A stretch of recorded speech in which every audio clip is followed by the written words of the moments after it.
Coming to you live from downtown Detroit, this is Benzinga's PreMarket Prep with your host, Joel Elconin. This is a volatile puppy here, isn't it? And Dennis Dick. I'm bidding a penny. I will buy the stock for a penny. With everything you need to start your trading day.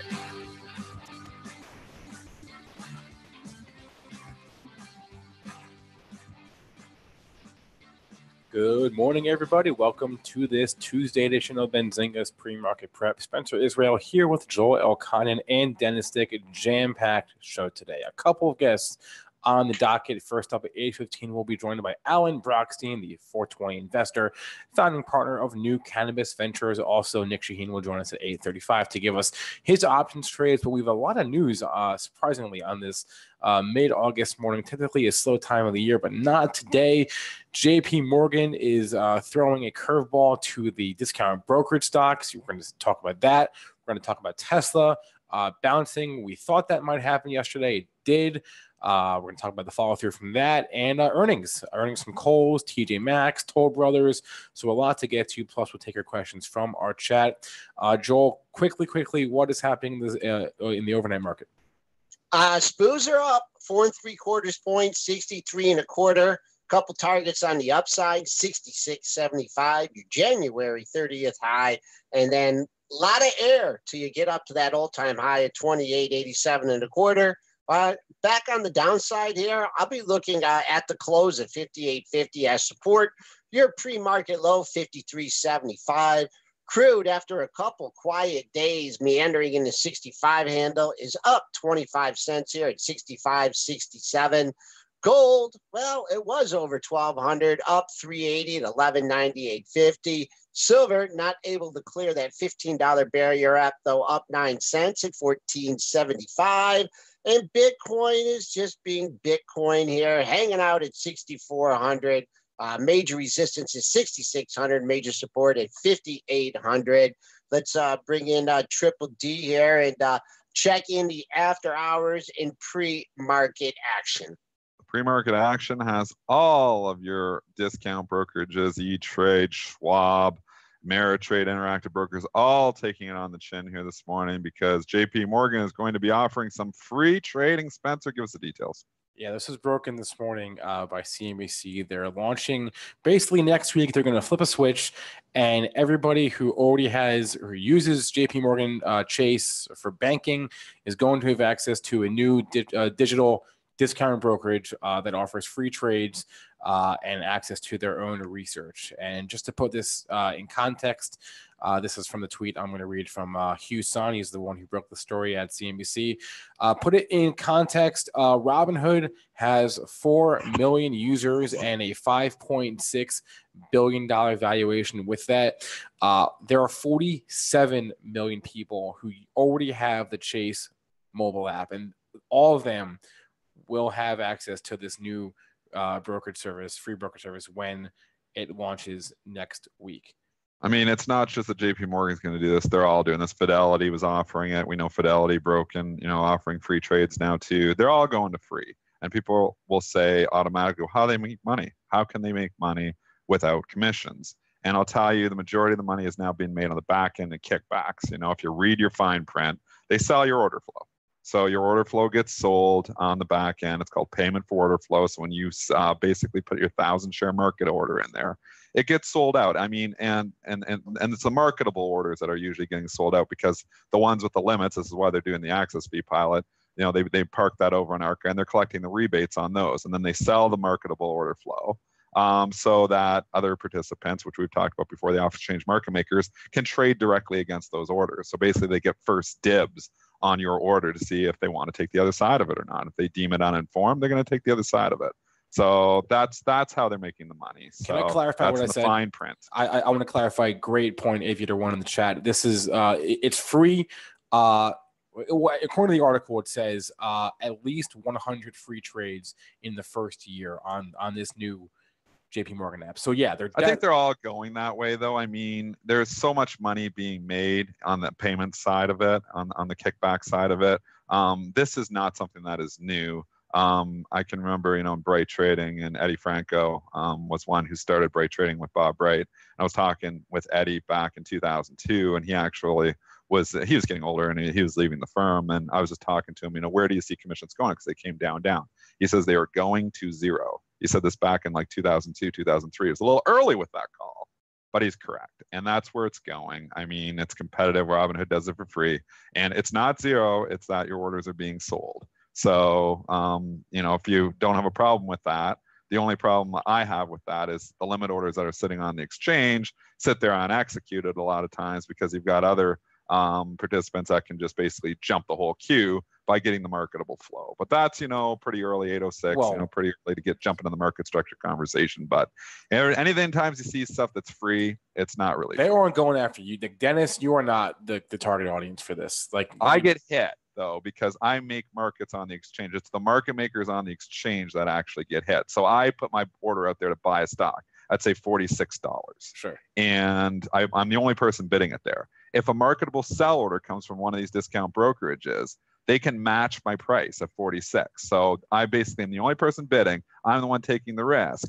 They'll lean on my quote for protection, match my order of 46. That's why there's so much advantage. I'd love to buy order flow too, because you're cherry picking all the good stuff. If the order is informed, you send it to the market and let it go. So it's like the first dibs against everybody's order.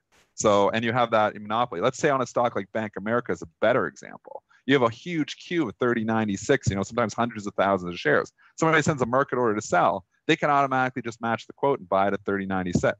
So you can sit there and trade between the quote all day. You'll see these trades. It's FINRA, TRF. You look, as they reported the FINRA trade reporting facility. As much as 40% of your volume is now off exchange. Majority of that is due to discount brokerage. I mean, there's other things. There's, obviously institutions have gone off exchange too with their big orders, so they have less price impact. But all your retail marketable flow goes off exchange. If you're trading retail brokerage and you think you're actually lifting the offer, you're usually not. If you're taking a marketable order, it's usually an off exchange market maker that's going to actually trade against it on the other side.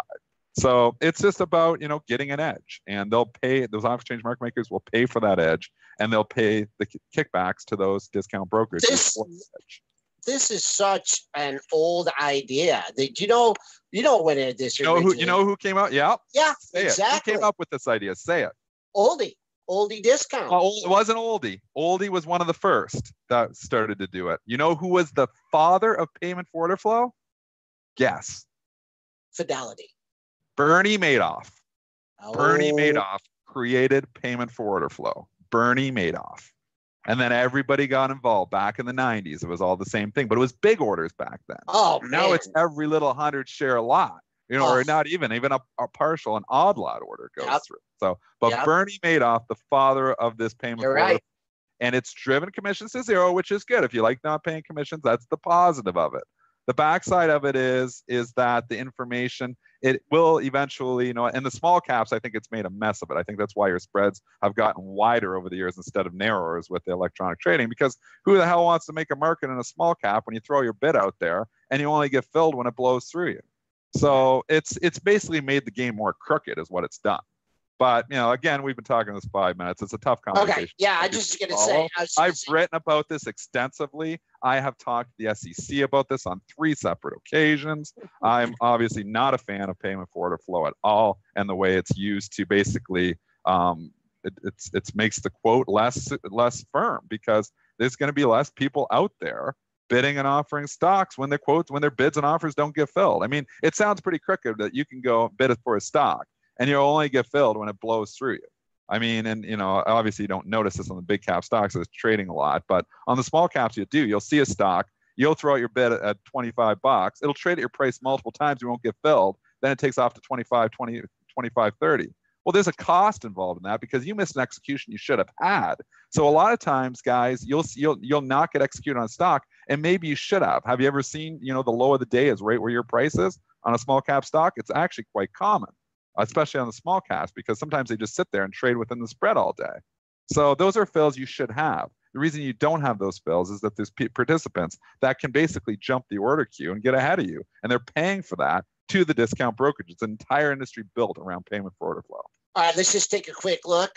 Just crude's popping here, folks. So just a lot of air here above Friday's high here. So be careful if you're short crude. I don't see a lot up here into the 66 handle. Let's take a look.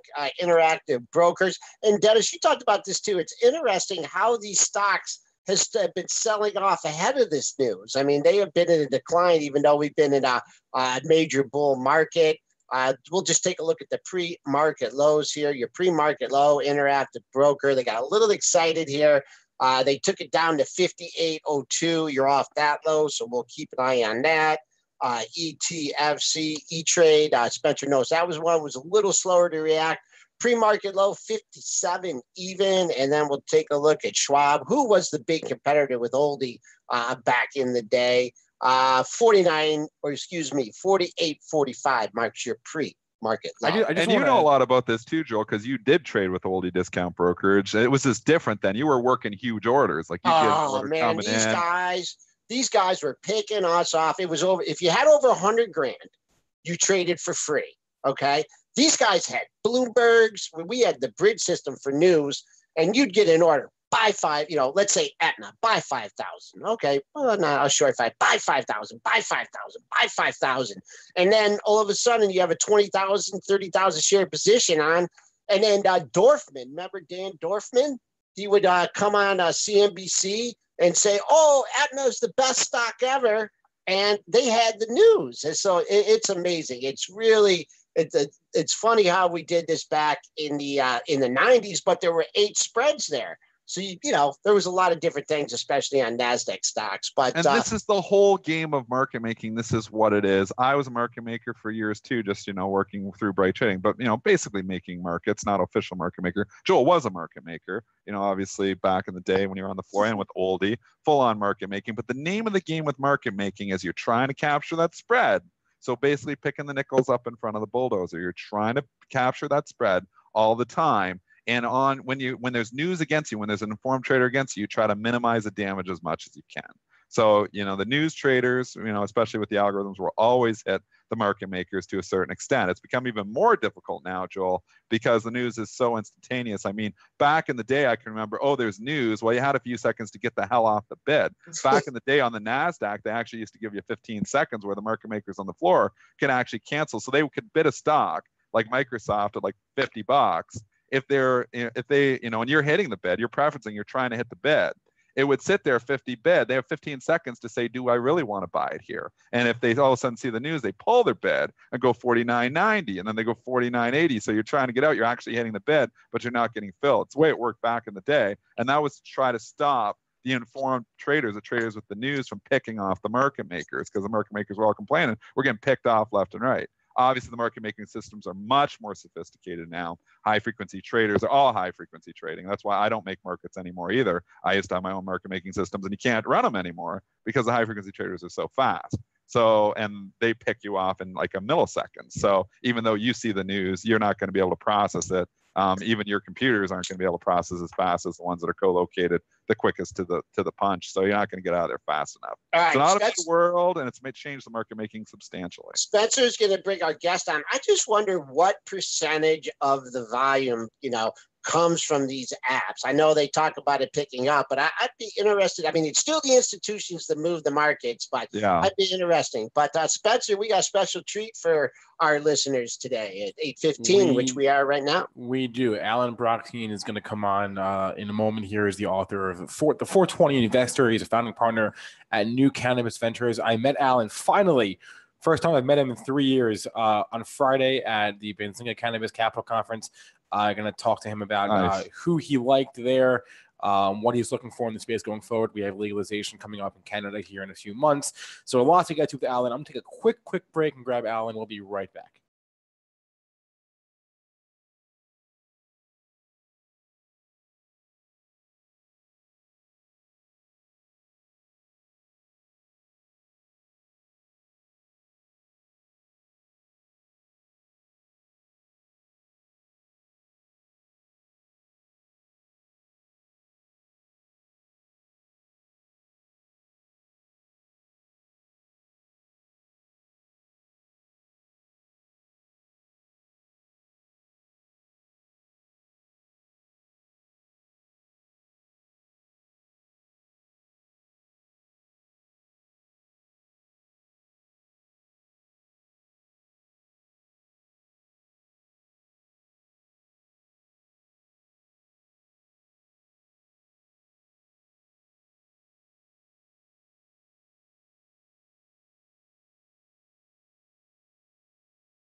Welcome back, everyone, to Pre-Market Prep. Spencer Israel, Joel Elconin, Dennis Dick, now joined by Alan Brochstein, the 420 investor himself. Alan, long time no talk. How has it been for the last 4 days since I last saw you? Yeah, it's been great. I'm on vacation, but it was nice to meet you and a lot of the other folks I had not met yet from Benzinga at our conference the other day. Yeah, it was a great conference. You were on stage for a lot of it, quite frankly. A lot of companies were there, public, private, soon to be public, maybe. Can you kind of give us your maybe one or two favorite highlights from the event? Yeah, I have to tell you, it was first of all, I heard from others the best cannabis event ever for investors. That's how we roll. The companies that attended were really happy with the engagement levels, and Benzinga did a great job of bringing in all sorts of content and creating those networking opportunities. And I have to confess, I didn't get to listen to very much. I spent a lot of time in the halls talking to people. But one of the big takeaways for me was just that the level of investor has really elevated. When this started a few years ago, it was more of a penny stock game. And, the high net worth investors have been investing in the private companies, and we've seen some funds start to dabble over the years, but we are at a totally different point right now, and that was real evident at the conference. So there was a investment panel led by Tim Seymour that had some investors in the space that really kind of drove that point home for me. This is a question I asked, I may have even asked you this, but I was asking a lot on Friday. Is there a particular area of the cannabis market that you are more excited about than others? We're getting legalization, more and more states, every year. Canada's coming up here in a few months. We have that huge news last week with Constellation Brands investing in canopy growth. Is there a particular area of the market that you're more excited for? Well, so I think you just kind of hit on it. It's become a very globalized industry. There's a lot going on. Every day there's announcements. And what I think is really fascinating is not so much how you have to pick which is going to be the best products or the best markets. It's really understanding more about how these companies are coming together, whether it's a U.S. brand that's helping a Canadian LP or retailer in that space where that kind of expertise is missing, or whether it's the capital from Canada plowing into the United States to help develop the infrastructure that's necessary there. There's just countless examples of this going on either across the border between Canada and the United States, or even in Europe, Latin America, Africa, Australia. It's just phenomenal. So I don't know that one has to decide what's the very best area. And I think you need to be cognizant of all the global opportunities. That's really the story. All right, I want to actually talk to you about some news we had this morning from Cronos. A couple of headlines here from Benzinga Pro. I'm not sure if you saw it. They reported initial supply deals for retail distribution across Canada for the upcoming launch of the market here in October. They didn't disclose any terms specifically, but just kind of getting ready for the legalization of cannabis in Canada. Thoughts here on Cronos? Yeah, so while this extends beyond Cronos, for those who are following the market, there were actually 26 license holders. I think those license holders, so there's this Peace Natural, but some of the licenses are held by one company. So it wasn't 26 companies, but probably about 24, if I'm not mistaken, that received these first purchase orders. And so this has been a huge challenge for the market. Ontario is the largest province by far in Canada, and there was a distribution system that was set up initially that was going to be very challenging. A single entity, the government, was going to be selling all the cannabis, which is probably never a very good idea. And so there was a political change in the province, and they decided to open it up to private retailers. The downside of that is it's going to delay physical stores until April 1st. So from October 17th through approximately April 1st, the only place that people in Ontario will be able to buy cannabis is through the online store operated by the government. And so Cronos Group, which owns Peace Naturals, is one of the couple dozen of companies that have these initial supply orders. And so this is not really news. Pretty much everybody got these initial supply orders, and they didn't say how big they are. And over time, it's not going to matter if you're there initially or not. What's going to matter over time is if your brands are resonating with the consumers. And so I think it's going to be tough in the first 6 months, that period before the stores open. I think a lot of the demand for consumer cannabis in Canada is going to come from people who are not heavy users right now in the illicit market. And so for those people, it's probably going over time, online delivery will be great. But initially, they're going to want to go in the store, talk to people, touch, smell. I don't think they're going to be able to touch and smell, but, as close as you can get to touching and smelling to, learn more about the product. So this is a very necessary step today, these initial supply agreements, and it'll, obviously performing is what's going to count going forward. Alan, let's talk canopy growth here. Obviously, this has been on fire since Constellation Brands put the big investment into them. The stock just continues to go up. It's up another $1 here. Do you see other, major companies coming in investing in the pot sector here now? Maybe some of the tobacco companies. I do actually. Okay. Yeah. So I've been talking about this for a while. And I remember you talking about it. For those who haven't been following, I called this a green swan event last October, at the end of October. And, it's the opposite of a black swan. So that initial deal was super exciting. It was the first cross-border major investment. And I was a little bit surprised with how quickly this relationship developed. And for those that want a very simple way of looking at it, Constellation dipped their toes into the water with a very specific goal last October to develop a cannabis beverage. And through the relationships development over the last several months, the company got a lot more comfortable with canopy growth and the global opportunities ahead. And so I would say it's a lot more than a toe in the water now, $3.8 billion US.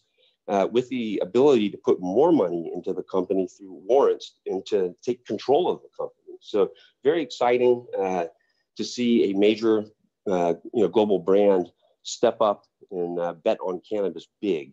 So the question you're asking is, who else is going to do this and win? And the win part's obviously hard, but who else? I think there's really. You mentioned, I think, 3. I don't know about the tobacco area so much. They have distribution. It's not really a substitution, but it's a bad business where people know what they're doing in terms of distribution. And you'd think that they can maybe migrate some of that into this space. And there's been one example, Alliance One International, buying a relatively minor LP in Canada. So certainly wouldn't rule it out. But I think the more important two would be similar, the alcohol industry, like Constellation. And there you're talking about a chance to play offense or defense. And for the most part, I'd start with the defense part, because this is a industry where the sales growth is really declining. And on top of that, cannabis is a real threat. So they need to play defense. They need to make sure they're going to be prepared for that shift as cannabis becomes more frequently legal across the world, and as the product set develops so that it can be a pure substitute. So certainly we'll see more of that. Molson did a deal. It wasn't very well received because they didn't really put any money into it, but they're going to develop a cannabis beverage. It was more of a Me Too deal with Hydropothecary, which is changing their name to Hexo out of Quebec. So I expect to see a lot more of that. The larger global brands will definitely be involved in the space. But I think a bigger opportunity is in the pharmaceutical side. I mean, pharmaceutical spending is big. People complain about the cost, the side effects, all that. So as cannabis becomes more legal and more studied, and we saw that obviously with GW, and it takes a long time for these things to play out, we will see pharmaceutical companies enter the space. And so, an obvious one is somebody will probably try to buy GW Pharma, but I think there's a lot more to the story than that. So these Canadian LPs, several of them, like Tilray, CanTrust, Canopy Growth, I don't want to leave any out, but there's probably a few others, are running clinical trials right now. And these clinical trials are going to open the door to insurance coverage for health patients in Canada. And, the number of health patients is 300,000 plus now and growing rapidly, probably heading towards about 500,000. So not a huge market in just Canada, but what's interesting is you'll see the European countries that are rapidly moving towards not only medical cannabis, but covered by insurance companies and distributed in pharmacies. So really an awesome system. And I think these companies that are doing these clinical trials, they'll be able to make health claims for their products and then get insurance coverage. That's where we're headed. And I actually think pharmaceutical companies should buy a licensed producer to get into that game, to get into the cannabis research game, I should say, while, also generating, positive cash flow in the process. And you kind of hit the nail on the head there, Alan, as far as where I was going to go. It's just the market is so diverse. I've got people in the chat asking about, get your thoughts on Tilray. I've got people asking about THC infused beer. There's hemp products. There's just so many directions to go in this market. It kind of just seems like we're scratching the surface here in terms of consumable products. I mean, there's just so much more. So the way to think about the cannabis space is that there's probably about 3 different categories. There's the pure pharmaceutical, like GW Pharma has developed Epidiolex to treat epilepsy, very serious conditions, as alternatives to other drugs that just don't work that well or have bad side effects. Then there's a really big market, the health and wellness market. And I call that like the fish oil market, right? I used to take fish oil. A lot of people take it, and it's a supplement. And you're not doing it because you want to get high necessarily. As a matter of fact, you probably don't. You take your fish oil in the morning, you're not expecting to be euphoric from it. So that's a very large market, and it's developing rapidly. And the one that a lot of investors can relate to more is kind of the consumer market, where there'll be a lot more product development. That's what the THC, not to say that the THC can't be in those other markets as well, and that's where there's going to be a lot of product innovation. And it's the toughest market in terms of breaking into, like, with advertising and all these other things. So it's going to be interesting to see the way it develops globally, this consumer market, but all 3 of them are very big. All right. Just a lot of places to go. Okay. I'm going to hound it in the chat. One more and I'll let you run. Do you have a best pick or no? You know me, I don't like to give my best picks, but I will tell you one. I don't like to do this. So I get in these conflicts because I do work with some companies. I never want to recommend a company. I also don't want companies to not work with us because then I might recommend them. But one that I think is really interesting right now is CannTrust, and kind of falls into that bucket of on the pharmaceutical side. And we'll see where they go with that. But if you look at the top 5 Canadian LPs right now, you have 2 mega companies. Essentially, when you look at the market cap of their sales, that'd be Canopy Growth, or their cash balances, in Aurora. And beneath that, you have, Tilray now in Aphria. And so, I have some views on relative value there. But the 5th one, CannTrust, is so cheap compared to those other ones. And, I have a lot of respect for their management team in terms of how they've executed and all that. I think they've done a terrible job when it comes to investor relations and, getting their story out there. And I think that's one of the reasons why the stock is so weak. Of all those companies, I mean, Tilray has been very smart. They just came public with a U.S. ticker listed on the NASDAQ. Super smart. CannTrust, flip it around, they don't even have a U.S. ticker. Their U.S. ticker is a gray market ticker that's used for convenience of brokers, but you can't actually trade using that ticker on even on the OTC. So kind of a nice dichotomy there. How do you trade it? So you can have a Canadian account, or you're able to trade through that ticker, but it's executed really on the Canadian exchange. What's the ticker? Well, the ticker in the US is CNTTF, but in Canada where it trades is TRST. But just a step back, they have a lot of sales, and market cap is just so far below those other ones. So. All right, Alan, thanks a lot for coming on again. Tremendous job on Friday. Glad you enjoyed it. Glad you're able to work with us on that and make the conference the best it could be. Hope we see you again. I'm hearing rumors about another Benzinga Cannabis conference in a few months. Can't confirm that, though. Alan Brochstein is the author of 420 Investor. He's also the founding partner of New Cannabis Ventures. Alan, thanks so much for the time today, and enjoy your vacation. You earned it. All right. Thank you very much. All right. Thanks, Alan. 8 8:31 now, as I mute myself. Actually, don't mute yourself because there's a question for you in the chat here, gosh. Spencer. We've got Spencer Ecograph wants to know, what was your big takeaway after attending the conference, the POC conference there in Toronto, and what opportunities were people talking about? I can tell you so we had a few like breakout rooms, and the room that was most crowded was, do you remember a few months ago, there was the news that John Boehner, well, I don't know if you know who John Boehner is, he's the former Speaker of the House, was joining the board of a cannabis company, Acreage Holdings. They just raised $119 million. It's the largest private placement in cannabis history. That room, when the guy from Acreage was speaking, the room, you couldn't even get in. It was so crowded. There was standing room only and out the door. People really, really, really wanted to hear what Acreage Holdings had to say about the market, who they're investing in. A lot of people, I think, just wanted Acreage to invest in their company, quite frankly.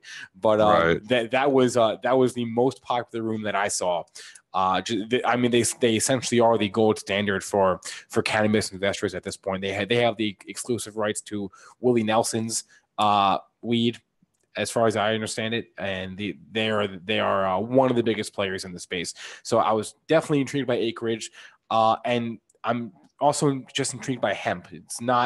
This isn't a market I knew a ton about, prior to the last couple months, but the more I read about this market, the more I read about hemp and just the sheer number of products that you can use hemp for, anything really. And so I'm looking out for hemp companies that use hemp in any way, shape, or form, because the product sphere of that is huge. One more I'll add is Crisco Labs is one that intrigued me a lot. I don't know if they're public, but they offer what do they do? So they offer a few different products. They offer medical marijuana in like pharmaceutical form. They offer basically they gave a whole presentation on how they're appealing to every different demographic, and they talked a lot about the differences in the consumer who is looking for a traditional medicinal solution and doesn't want anything with the Jamaican flag versus the person who does not want something that looks like a pharmaceutical drug and is more into it maybe as more of a lifestyle thing. So they do lifestyle products and medicinal products, and Crisco Labs was their name. I liked them. I also liked, there was one more, so Starbuds. This is the name of the company, Starbuds. Nice. You're right. Okay. Starbucks gonna sue them or what? You know what? They were asked about that, and were they? yes, they were asked about that. They said that they've had lots of conversations with Starbucks, and that they have not, and that there is no issue there. But the name of the company that partnered with Starbuds, I want to say that was Canna Royalty. It was Compass. Compass Cannabis was the name of the one that partnered with Starbuds, and they're basically going after the retail cannabis market there, but in Canada and California. So those are a few that caught my eye, but it's 8:34. Do you want to go? I should just bring on Nick right now. Let's bring Nick on the fly. Right. And we know what, we haven't talked any earnings stocks. Maybe we'll fly through a few of these earnings stocks with Nick here too. We usually just talk, bang, we talk other momos with him. But let's talk the earnings stocks with Nick. Let's bring him in. All right, I'll call Nick on. I'll bring Nick on right now. I'm gonna pull a chart up of the S&Ps. This is a day. Let's pull up a 15-minute chart of the S&Ps. Wow, Joel, anything interesting happening this morning as far as S&Ps are concerned? Have we made new all-time highs yet? No. It's so close. Yeah, well, basis, you have the rolling contract, right? So in January. SPY is. I think SPY is. Is it not? SPY? Is SPY making new all-time highs? No, not quite. 186.62. It's right there. Right here. It's right there. Are we right there at all-time highs, Nikki? We are pretty much. Are we making them today? Are we hitting the new high on the SPY? Well, the setup is there technically. It's definitely there. if you draw a cup and handle, a rounding bottom, whatever it is, others would look at it and say, okay, it's a double top, and there are no such thing as triple tops. Overnight, what did we do? 286. 75, 74 and a half, 74.75. Upside targets, 2865 was my secondary target. 2822 was one, and that was when we were in the low 2700s. And I think the next one up, I want to say from memory, something in the 80s, 87. So we could have a shoe to drop as far as headlines. I think Powell is on Friday, but in between that, we may have another, deflationary headline on the subject of China tariffs. Even though the president poo-pooed some of it yesterday, saying, hey, don't expect much, or overnight, I should say. I don't know if it was yesterday or this morning. So if you look at the company P&Ls, it should happen. If you look at a headline, it could go either way. Nick, let's go with some of the earnings stocks here. Let's start with Kohl's, KSS. Spencer, just give us a quick report, and then Nick can do his magic and pull up a chart and give us his thoughts on Kohl's. All right, Kohl's reporting earnings this morning. Q2 EPS $1.76 versus $1.64 estimate. Sales $4.57 versus $4.26 billion. A beat on the EPS, a beat on the sales. They're raising their fiscal year EPS guidance by 10 cents on the low end of the range from 505 to 515. This has been wild here in the pre-market too. I actually did play this and buying the dip because it seems like the dips on all the retailers are to be bought. This thing got down. What do we get down? $72, Joel? I got a print at $72.90. So $72.90 we went down to. We've come all the way back, Nick, just to update you. We're back up here at $77.30. So once again, these dips are getting bought on the retailers there. I mean, even like looking at Macy's yesterday, it took 3 days, but the dip got bought here too because it got half of the losses back yesterday. I mean, and Dillard's is the same story. Dillard's got down 2 days ago down to $70. It's back up here at 77. These retailers are loved right now. Do you see this continuing? This has been technical. And if I just posted a weekly chart on Kohl's, so okay. you can look at it. And it's been again, a cup and handle-ish pattern. So technically, if you shut down the news, this is probably was going to happen. I just posted a monthly. So I wouldn't short it technically. I don't think that these guys figured out Amazon yet. And I think if there is migration into online sales, it's taking some of their own foot traffic into online sales and not taking back sales from Amazon. Now, Kohl's is a little better than Macy's just because I shop there and I don't shop at Macy's. It just doesn't make sense to pay the Macy's prices. But I wouldn't short it. And, somebody buying the dip. And by the way, 70-ish was a neckline from which they broke out to the 80 level. So it makes sense that they fall to it before they find footing. So whoever fought over it at the neckline before the breakout, they're going to fight over it again. So, if I were to play upside hopium, I'd probably be more comfortable selling downside risk than buying the hopium. But it will come, and above 80, it probably has another leg higher.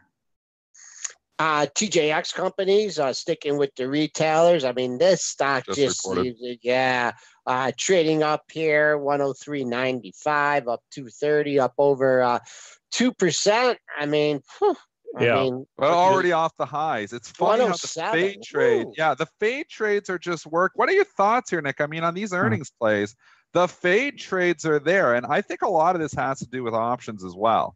You see a stock just blast off, and there's no liquidity out there on the print, and it goes way high, and then obviously anybody who's got options can sell the stock against it and bank coin, and you see more and more people trying to do that, and they come back in. I'm seeing again and again these real overshoots on the initial number. We saw it with Kohl's this morning down to 72 and change. We saw it with TJX going up to 107. It's already back down at 102. What are your thoughts on just the fades on these initial reports? To me, I can't chase a stock this high. First of all, it's like 26 PE versus Kohl's 18. So why is it so much more expensive than Kohl's? That's first of all. So if I had the choice between the two, I chase Kohl's than this one. I don't know what they delivered as far as expectations, guidance, and all of that. I know that Kohl's beat top and bottom line and raised guidance, but I guess they were expecting bigger guide raise. I don't know. After the Nordstrom numbers, they were like expecting the world probably from Kohl's. Nordstrom up 10 points in 2 days. Right, but Nordstrom plays its own little Idaho because of there's an underlying put in Nordstrom. the kind of like the Tesla foot, right? The owner wants to take it private. It's just different ball game. So for me, I can't do anything with TJX at this level. I wouldn't even want to short it because then I'd feel bad if it starts keeps going up. But if I were to play it, and if somebody forced me to do anything, I'll probably buy a put spread in it and see what happens.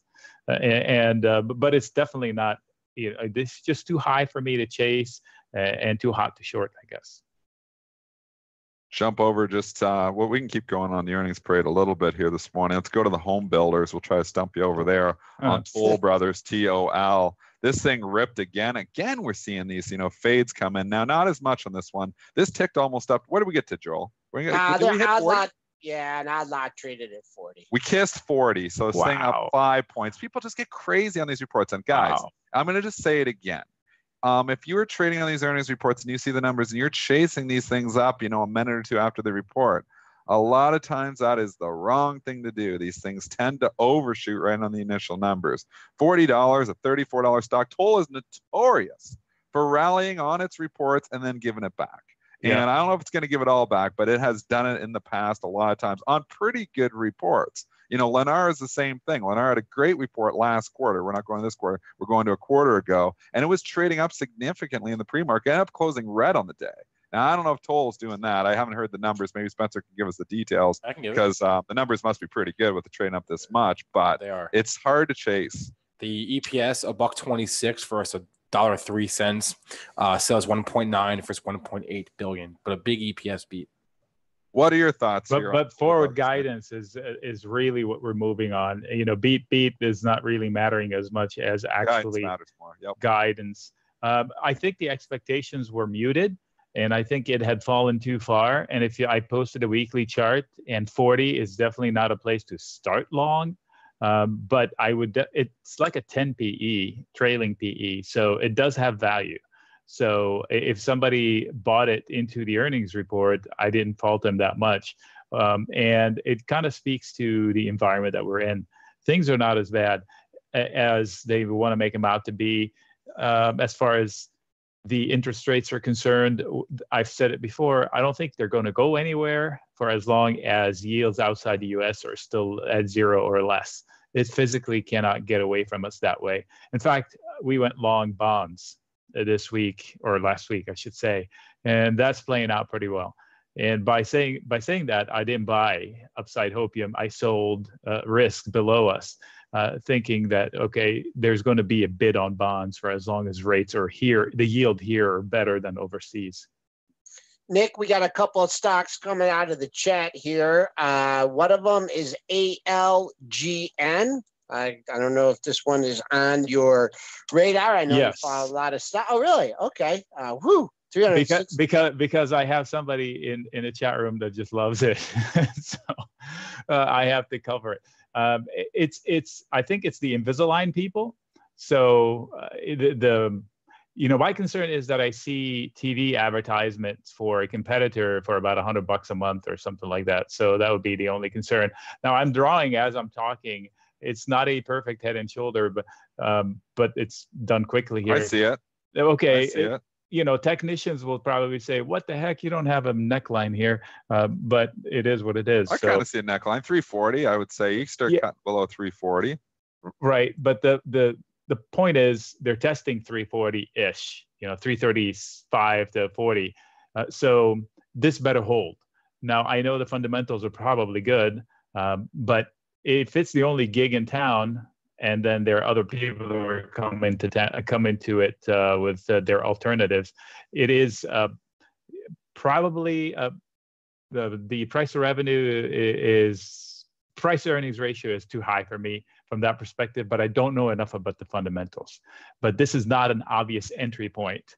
And so if long, I would guard against the potential breakdown, or I put a stop loss somewhere so I don't get caught below 340, because it could carry down to like 315-ish eyeball halfway through the rally. So if you look at the rally from May, this long leg higher, eyeball half, and that's probably the downside first leg where they would stop somewhere around 308-ish. Netflix. How about Netflix? NFLX really hasn't Yes. been able to get off the mat from its report here. I think you were sniper firing with some puts. How are those? Are you doing anything with those? I'm long Netflix, and it's worked out of late. I won on the earnings, and then I left some runners. The runners lost, but overall, it was still a winning trade. After all said and done, I thought it was beaten up enough, and we went long a little bit. And it's not a long term. I'm okay with it because they're still doing what they're doing, which is hyper growth. And I think the next earnings report is important to show that this past one was a fluke. Otherwise, it could get ugly pretty quickly because it is a frothy stock. And if they don't maintain the reason why it's frothy, then they're going to fall far. But this is not my expectation. People love Reed Hastings on Wall Street, so he'll probably continue to deliver. Nick, what are your thoughts here on Twitter? I'm going to ask you because this thing obviously got killed since earnings, and it has just hung out here for the better part of 3 weeks since the disappointing earnings. You think this is consolidation to go higher and get some of this losses back, or is this consolidation to break down? But we are in consolidation station here in Twitter. Yeah, very tight range of late. I did the credit put spread on it, which gave us some winnings, and I invested some in some calls. And the calls they've been greenish, flat now, I think, but it's a small bite for me, all for the simple reason that it's trading too tightly. So there is a really tight range. And I want to play the upside breakout of, I think it's like 33.5, 33.6 or something like that. Above it, there's a big gap above. I'm a big critic of their management. I think they are terrible at what they're doing. I love the platform. I love how it delivers news for me, but I can't believe they don't monetize the clicks. The professional clicks from, say, like every headline from Wall Street should be a paid click, kind of like Google. So very tight range. If I'm long a stock, I have a stop below the breakdown of the lows. If I'm playing the breakout from the upper end of this tight range, so it's pretty tight range. It just use it to your advantage. Another tight range is GWPH, and Matt wants to know about this stock and your thoughts. We just had Alan Brochstein on. We didn't get a chance to ask him, the pot stock guy on GWPH, but we got the chart guy here in Nick Chahine, and he can trade anything. Give us the technicals on GWPH. I don't know anything about their fundamentals.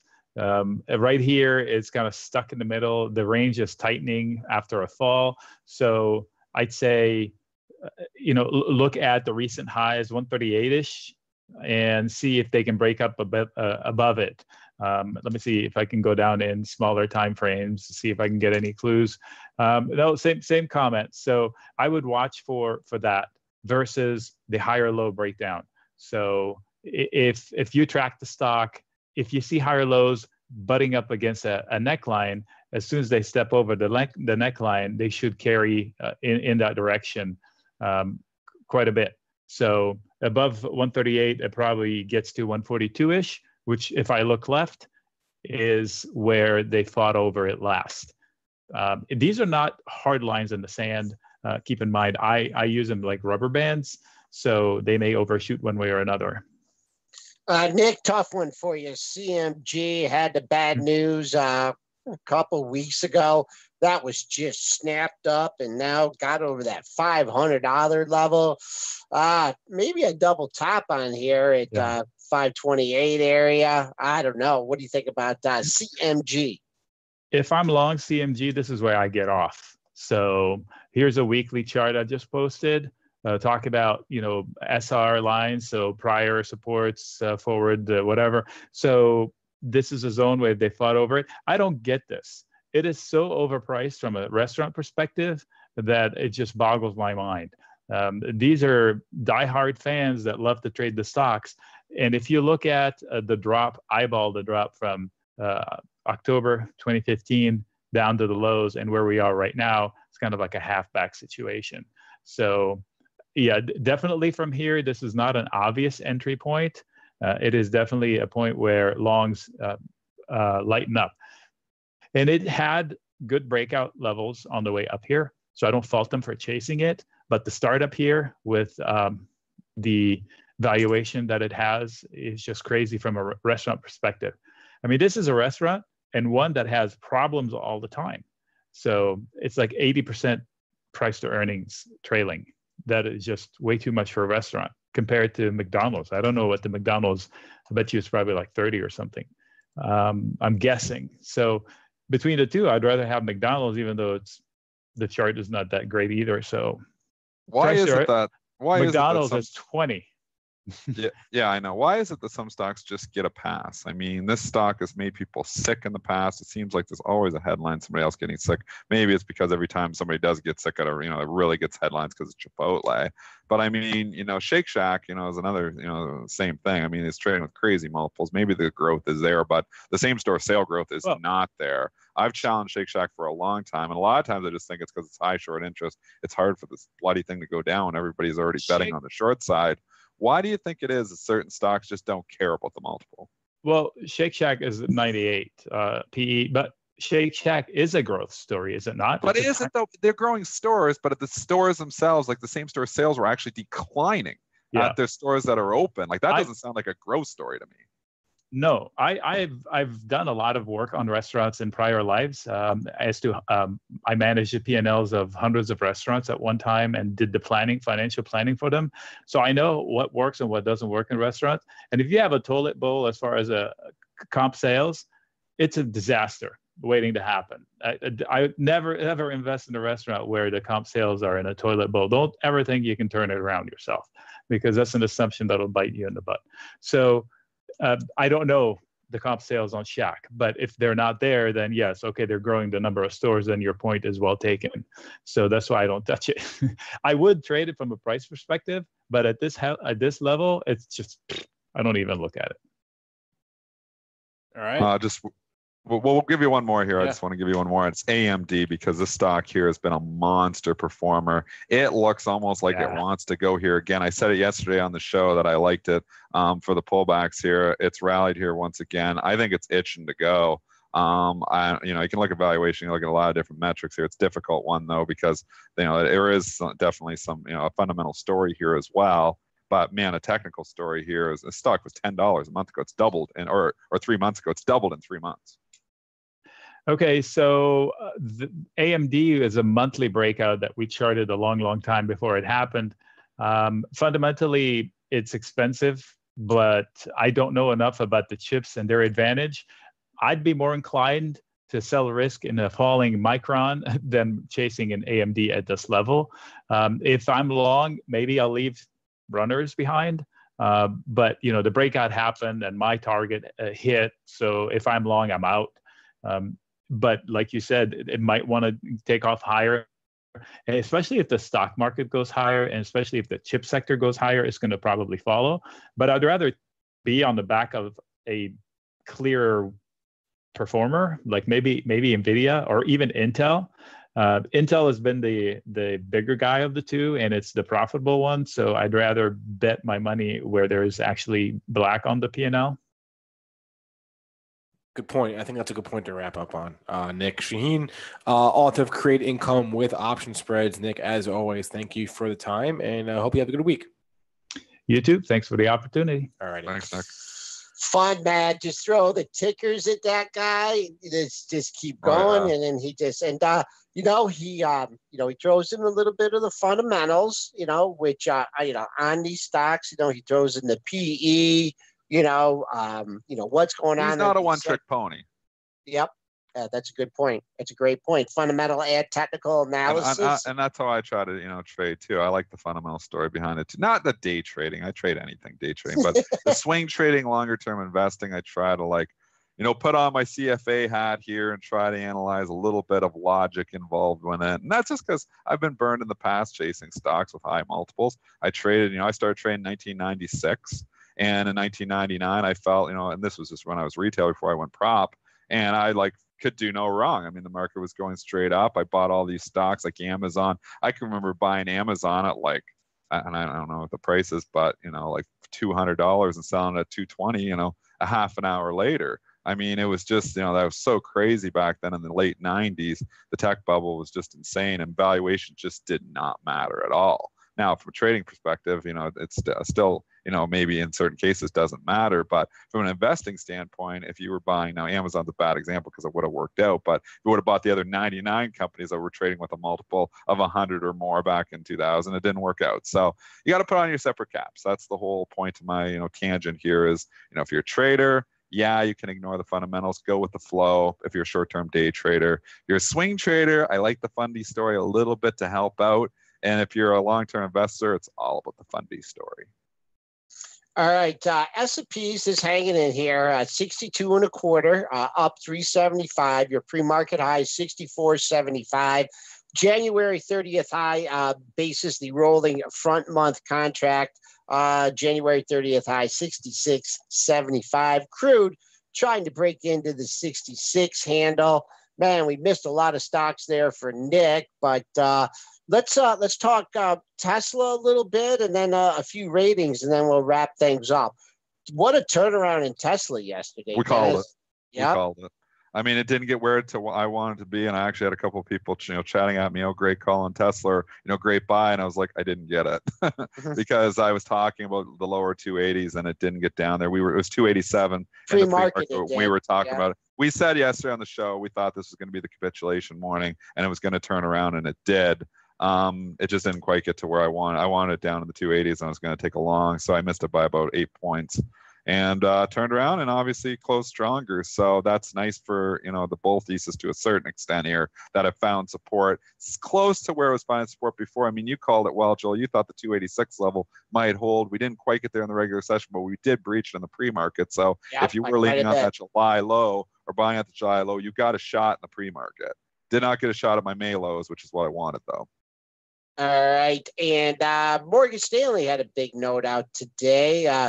Do we want to cover any of the stocks? Yeah, well, let's talk ratings real fast. The top pick from this note was Honeywell. They initiated Honeywell at an overweight and announced a $175 price target. The other overweights from this note initiated an overweight were IR, Hubble, HUBB, and Emerson, EMR. Those were the overweights this morning. One underweight initiation, and that was LII.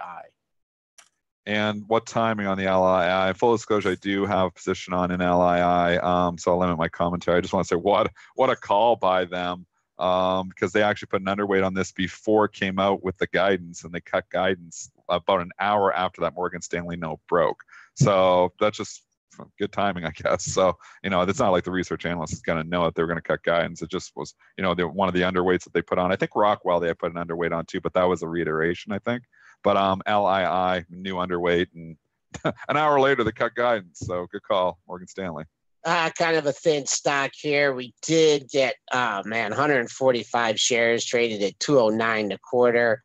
I don't know, a lot of air in here. Currently trading at 215.98. Less than a couple thousand shares.